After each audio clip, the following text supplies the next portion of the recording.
శ్రోతలందరికీ నమస్కారం అండి. ఇప్పుడు మనం చెప్పుకోబోయే కథ నిప్పు కోసం. మనం కథలోకి వెళ్ళే ముందు నాదొక చిన్న విన్నపం. ఇంతవరకు మన ఛానల్ ఎవరైనా సబ్స్క్రైబ్ చేసుకోకపోతే ప్లీజ్ ఇప్పుడే సబ్స్క్రైబ్ చేసుకోండి. ఇక కథలోకి వెళితే, శీతాకాలం రాత్రి కావడంతో గ్రామం పెందలాడే మాటుమణిగింది. గ్రామ కాపలాదారు పహారా హుషార్ అని కేక పెడుతూ అప్పటికే 2 సార్లు గ్రామాన్ని చుట్టి వచ్చాడు. 2-3 రోజులుగా జమీందారు గ్రామ కచేరీలో బస చేసి ఉన్నాడు. అందువల్ల కాపలాదారు నిద్ర వదిలిపెట్టి కాపలా కాయడంలో అతి జాగ్రత్తను కనబరుస్తున్నాడు.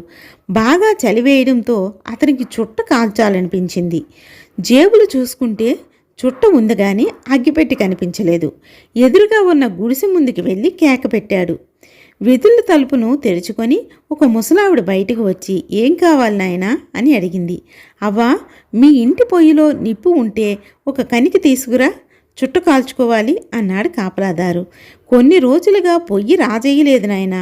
మధ్యాహ్నం జమీందారి గారి కచేరీలో తిండి పెడుతున్నారు. రాత్రుల్లో గుడి పూజారి ఇచ్చే ప్రసాదం తిని సరిపెట్టుకుంటున్నాను. అందువల్ల వంట చేసే అవసరం ఏర్పడలేదు. మరి ఇప్పుడు నీకు నిప్పు ఎక్కడి నుంచి తేగలను చెప్పు" అంటూ తలుపు మూసుకొని లోపలికి వెళ్ళిపోయింది ముసలమ్మ.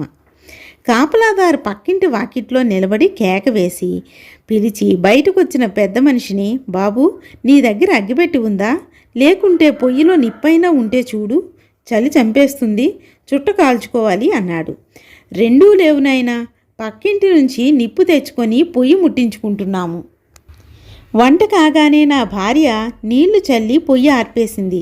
పక్కింట్లో ఉందేమో ప్రయత్నించి చూడు" అంటూ ఆవులిస్తూ ఆయన లోపలికి వెళ్ళిపోయాడు. మూడో ఇంటి ముందు నిలబడి కాపలావాడు ఎంత గీ పెట్టినా ఒక్కరూ లేచి రాలేదు. గాఢ నిద్రలో ఉన్నట్లుంది. అతడు కొంతసేపు అటు ఇటు తిరిగి గ్రామ కచేరీలో బస చేసి ఉన్న జమీందారు గారి సేవకులు ఒకరు కాకపోయినా ఒకరు అయినా మేలుకొని ఉంటారు, అక్కడికి వెళితే తప్పకుండా అగ్గిపెట్టి దొరుకుతుంది అనుకుంటూ కచేరీ దగ్గరికి వెళ్ళి "పారా హుషార్" అని హెచ్చరించాడు. వాల్ కుర్చీలో కూర్చొని గుమస్తాతో ఏదో మాట్లాడుతున్న దివాను ఆ కేక విని, "శభాష్, ఇంత రాత్రయ్యా కూడా ఇలా గస్తీ తిరుగుతున్నావే" అన్నాడు కాపలాదారుతో. "ప్రభువులు మన్నించాలి, చేతనైన రీతిలో బాధ్యతలను నిర్వర్తిస్తున్నా తమ సేవకుణ్ణి" అంటూ చేతనున్న లాఠీని లాంతరును నేలపై పెట్టి దివానుకు చేయెత్తి నమస్కరించాడు. "బావుంది, అది సరే, ఇప్పుడిలా వచ్చావేమిటి? కాసేపు నడుం వాలుస్తావా?" అని అడిగాడు దివాను.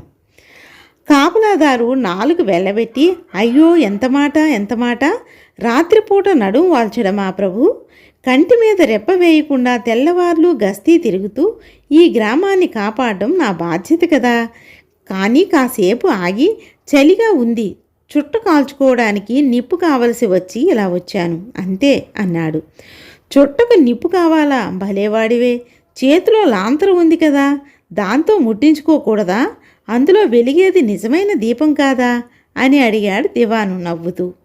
కాపలాభటుడు మళ్ళీ ఒకసారి నాలుగు వెళ్ళబెట్టి, "అయ్యో, నామతి మండా, నేను చేత్తో నిప్పు మోసుకు తిరగడం నాకు గుర్తే లేకపోయింది" అంటూ నెత్తు కొట్టుకొని లాంతరు అందుకొని ముందుకు సాగాడు. వాడి స్థితి చూసి దివాను గుమస్తాలు పకపకా నవ్వారు. కథ బాగుంది కదండి. వెనకటి ఒకరు చెంకలో పిల్లిపిల్లను పెట్టుకొని ఊరంతా తిరిగాడంట. బాగుంది కదా. ఇక కథ కంచికి మనం ఇంటికి. నమస్తే.